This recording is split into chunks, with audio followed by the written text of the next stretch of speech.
मैंने एक भीड़ देखी, उस भीड़ के हाथ में खजूर की डालियां हैं और वो कहता है इतनी बड़ी भीड़ है वो कि कोई उसको गिन नहीं सकता है। लेकिन कुछ टाइम के बाद वो एक और भीड़ देखता है, इस भीड़ की गिनती हो पा रही थी और इनको गिना गया और जनगणना निकली 1,44,000। जानते हो उन 1,44,000 लोगों के लिए क्या लिखा है? उन 1,44,000 के हाथ में कोई भी डाल नहीं है। लिखा है उन्हें एक गीत है, और एक ऐसा गीत है जो पृथ्वी पे किसी को भी नहीं आता है। और उसके बाद लिखा गया है ये वो लोग हैं जहां जहां यीशु मसीह जाता था ये उसके पीछे पीछे जाते थे।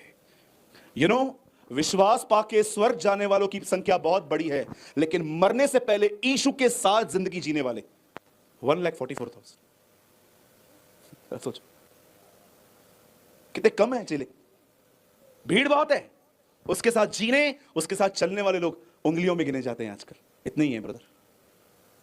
अगर आप सच में अपने जीवन में परमेश्वर की तरह बनना चाहते हो, जब मैं परमेश्वर की तरह बनने की बात कर रहा हूं, इसका मतलब यह नहीं कि आपके पास अधिकार हो, आपके पास बहुत ताकत हो, आप माने जाओ, गिने जाओ। No no no no no no. जब मैं कहता हूं परमेश्वर की तरह बनना, इसका मतलब उसकी तरह दीन और एक नम्र व्यक्ति, एक ऐसा व्यक्ति जो बेइज्जती सुनने के बाद भी चुप रहता है, उत्तर नहीं देता। एक ऐसा व्यक्ति अगर आप उसको गाली भी दे दोगे वो चुपचाप से चला जाएगा पर आपका विरोध नहीं करेगा। इसको छुपना कहते हैं। यूसुफ छुप गया था अपने भाइयों से। छुपो, मैं फिर से कहता हूं छुप जाओ, एक समय आएगा जब परमेश्वर आपको खुले में ले आएगा। वो ले आएगा आपको। किसी से मत लड़ो, किसी से मत छीनो, किसी को प्रूव मत करो कि आप सही हो। जिसको जो बोलना है बोलने दो, जिसको जो करना है करने दो। खुदा के साथ बने रहो, वो आपकी तरफ से एक दिन बात करेगा। और मैं आपको सच कहता हूं जब वो बात करेगा, ओह शब्द नहीं है क्या हो जाएगा। इसलिए लिखा गया है उसके हाथ के नीचे दबते रहो, क्योंकि एक समय आएगा जब वो तुम्हें उठाएगा। He will lift you up। मैं सिर्फ आपको यही बात समझा रहा हूं इस मॉर्निंग के सेशन में। मेरे भाइयों और बहनों, इन दिनों में बहुत सारी गलत शिक्षाएं चल रही हैं, स्पेशली इन इंडिया, भारत में। हर दिन नए डॉक्ट्रिन्स बन रहे हैं। कोई कहता है परमेश्वर ये है, कोई कहता है वो है। पर मैं आपको बताना चाहता हूं इस पवित्र शास्त्र में, आप छोड़ दो, सूरज भाई बोल रहा है, बाजू करो सूरज को, खुद अपना पवित्र शास्त्र लो और देखो आपकी बाइबल क्या कहती है। कभी चेलों ने यह प्रचार नहीं किया था आओ ये मिलेगा, आओ वो मिलेगा। उन्होंने हर व्यक्ति को इसीलिए अपनी तरफ बुलाया ताकि वे लोग यीशु की तरह बन पाए। मैं आपको बताना चाहता हूं न्याय के दिन परमेश्वर आपसे यह नहीं पूछेगा कि आपने कितने चमत्कार किए थे, आपने क्या क्या किया था। वो सिर्फ आपके अंदर अपने बेटे का चरित्र देखेगा और कुछ भी नहीं। He will only watch his character। सिर्फ वो अपने पुत्र का चरित्र आपके अंदर देखेगा कि आपकी जुबान कैसी थी, आप कैसे जिंदगी जी रहे थे। इस बात को हमेशा याद रखें। और अगर आप सच में प्रभु की तरह बनना चाहते हैं, मैं आपको एक सलाह देता हूं, लोगों से उतनी ही बात करो जितना जरूरी है। मैं नहीं कहता हूं कि आप मजाक मत करो, मैं नहीं कहता हूं कि कभी आप जोक नहीं करो। मैं भी अपने घर में कभी कभी बहुत मस्ती करता हूं, लेकिन मेरी मस्ती दूसरों के रिलेशन में नहीं होगी कि ये देखिए काना है, ये अंधा है, ये लंगड़ा है। नो, ऑब्जेक्ट मैं होता हूं हमेशा। मैं अपनी गलतियों को लेकर उनको हंसाता हूं। किसी और के लिए मैं किसी और की जिंदगी पे हंसूं, मुझे ये मस्ती बिल्कुल पसंद नहीं है। मैं आपको समझाना चाहता हूं आप अपने परिवार के साथ रहो, उनके साथ खेलो, उनके साथ घूमो, पर आप भीतर से इस बात को जानो कि आपको पीछा मसीह का करना है। और परमेश्वर जब भी आपको समझा रहा है कि आपकी जुबान ठीक नहीं है, आपके सोचने के तरीके अच्छे नहीं हैं, आपने किसी से पैसे लिए हैं पर आप उसको लौटा नहीं रहे हो, अगर परमेश्वर आपको कुछ कमांड दे रहा है, कुछ आज्ञा दे रहा है, तो वो करो। इस तरह एक व्यक्ति प्रभु के दूसरे आगमन के लिए तैयार होता रहता है। इसी तरह एक व्यक्ति तैयार हो रहा है।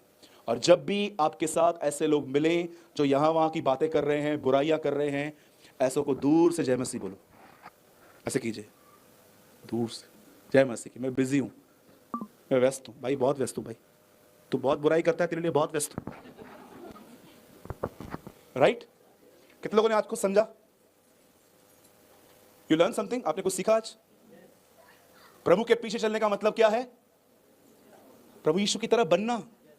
और प्रभु यीशु की तरह हम कैसे बन सकते हैं? कम बोलो, कम बोलो।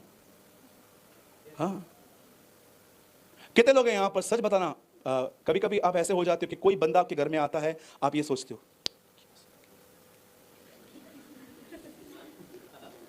कभी ऐसा हुआ है आपके साथ कि कोई आपके घर में आ गया और आपने अपने सर पे हाथ मारा, ये क्यों आया?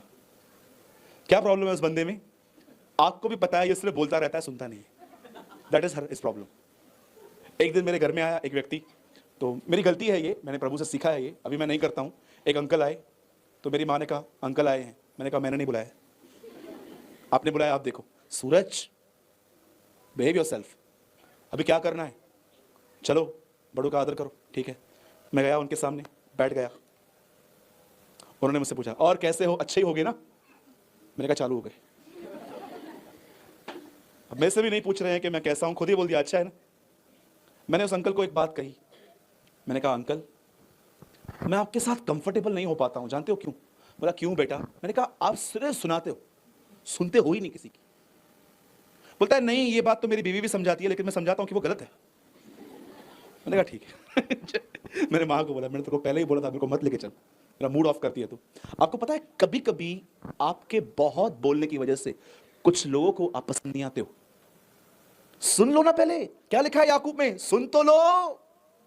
यू नो कितने लोग हैं यहां पर जिन्होंने पतरस की गलती पड़ी है? यीशु मसीह यीशु मसीह के सामने पतरस और एलिया और मूसा आए, राइट? पतरस बैठा था, देख रहा था। पतरस बीच में बोलता है तंबू बनाओ, 3 बनाओ, आराम से बैठ के बात करो ना, चाय पानी सब बेचता हूं मैं। जानते हो ऊपर से आवाज क्या आई? इसकी सुनो। ब्रैकेट में लिखा है वो नहीं जानता था कि क्या बोल रहा था। कभी कभी परमेश्वर को क्या बोलता है, कम बोल सुन ज्यादा, सुन तो रही हूं। कितने लोगों ने वचन पढ़ा है? ऊपर से क्या आवाज आई थी? क्या परमेश्वर ने पतरस को ये कहा ये एलिया है, ये मूसा है, ये देख पूरी महिमा? नो नो नो नो, सबको साइड करो, पहले सुनो। बहुत लोग सुनते ही नहीं है। आपके सामने बैठे रहेंगे, आप उनको बोलो समझा क्या? समझा मैंने जो बोला? क्या बोल रहे थे आप? अंदर नहीं जाता है, अंदर कुछ नहीं जाता है। सीखने के जगह पे ताला बांध के रख दिया है। सीखना है ही नहीं, सिर्फ बस सुनना है, कुछ भी नहीं।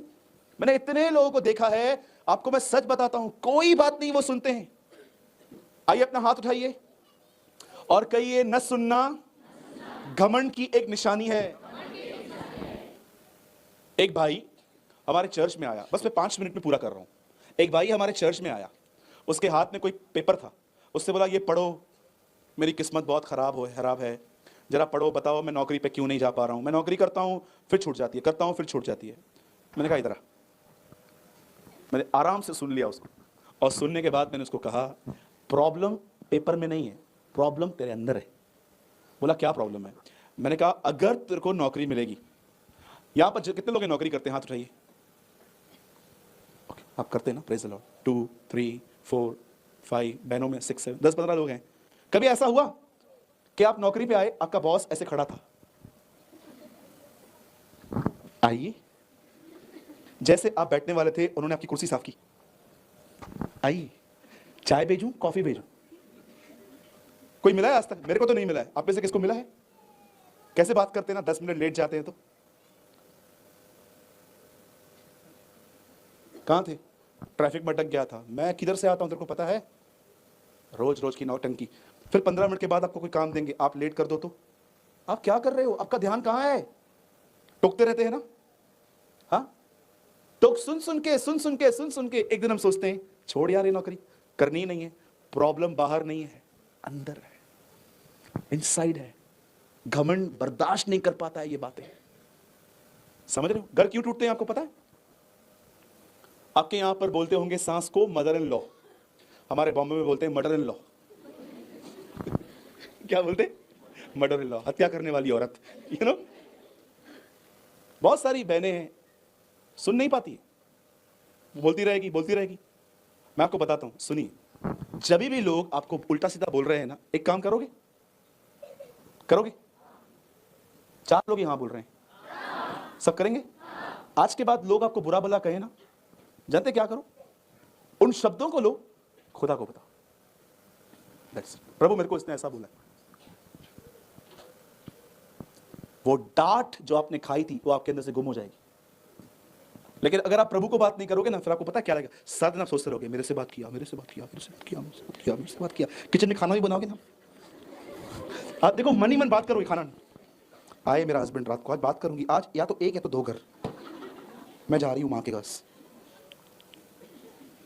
वे बच्चा आएगा, चुप कर तू, चुप चुप, आए तेरा बाप, तेरे दोनों को बताती हूँ रात को। आज जो लोग परमेश्वर से बात नहीं करते ना, उनकी हालतें ऐसी हैं, वो खुद से बात करते रहते हैं, खुद से।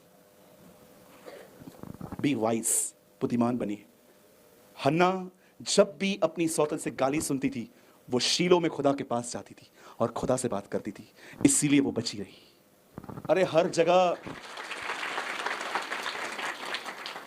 जगह आपको ऐसे लोग मिलेंगे।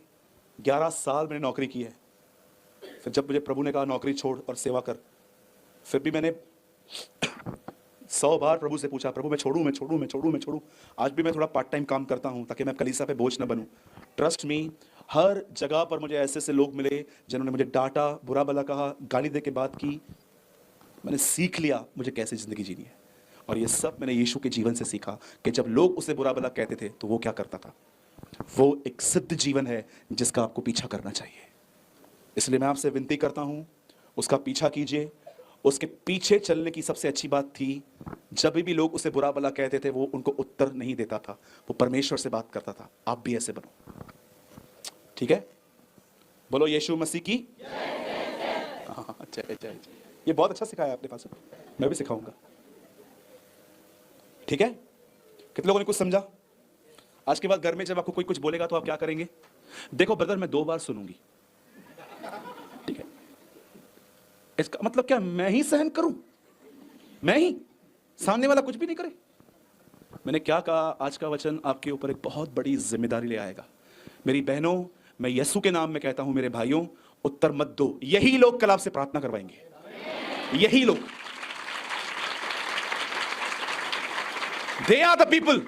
यही वो लोग होंगे जो आपको कहेंगे हमने तेरे अंदर यीशु को देखा है। यही वो लोग होंगे जो आपको कहेंगे कि हां, तुझ में सच में बदलाव आया है। याद रखो, फ्राइडे दर्द का दिन था यीशु के लिए, लेकिन रविवार एक महिमा का दिन था जब वो जी उठा था। आज फ्राइडे है ना, चिंता मत करो, हमारे लिए रविवार भी आएगा, संडे भी आएगा। हमारा थोड़ा सा कलेश, पौलुस कहता है, उस महिमा के सामने जो प्रकट होने वाली है कुछ भी नहीं है। आज तो हम थोड़ा बर्दाश्त करेंगे ना लोगों को, हम उनको उत्तर नहीं देंगे, भले वो कुछ भी कहते हैं। एक दिन आएगा जब वही लोग आपके लिए कहेंगे कि यार नो, ये सच्चा मसीह है, ये गाली नहीं देता है। उड़ीसा के अंदर मैं आपको बताना चाहता हूं, एक ऐसे व्यक्ति बनो कि बॉम्बे के लोग ये कह पाए कि उड़ीसा में सच्ची मसीहत है, दैट ट्रू क्रिश्चियनिटी। इससे पहले कि मैं बंद करूं, मैं जाने से पहले एक बात कहना चाहता हूं, लिसन वेरी केयरफुली, याद रखना, और इस बात को याद रखना कि बॉम्बे से एक भाई आए थे, वो हमको ये बोल के गए थे, याद रखना, दुनिया को प्रचारक की जरूरत नहीं है। दुनिया को प्रचारकों से ज्यादा उन लोगों की जरूरत है जिनके अंदर मसीह का स्वभाव हो। एक प्रचारक बनना बहुत अच्छी बात है, लेकिन प्रचार करने से पहले हमें यह देखना है कि क्या हम खुद उसका पीछा करते हैं। प्रचारक बनने से पहले यह देखना है कि क्या जो मैं प्रचार कर रहा हूं, क्या वो मेरे जीवन में है, और अगर नहीं है तो मैं आपको बताना चाहता हूं, एक दिन आपकी सेवकाई दोष लेकर आएगी। इस बात को याद रखना, प्रभु के नाम से अनादर ले आएगी। मैं फिर से कहता हूं, परमेश्वर को प्रचारकों से ज्यादा उन लोगों की जरूरत है जो उदाहरण हो। जैसे पौलुस था जो कहता था, आओ मेरा पीछा करो क्योंकि मैं मसीह का पीछा कर रहा हूं।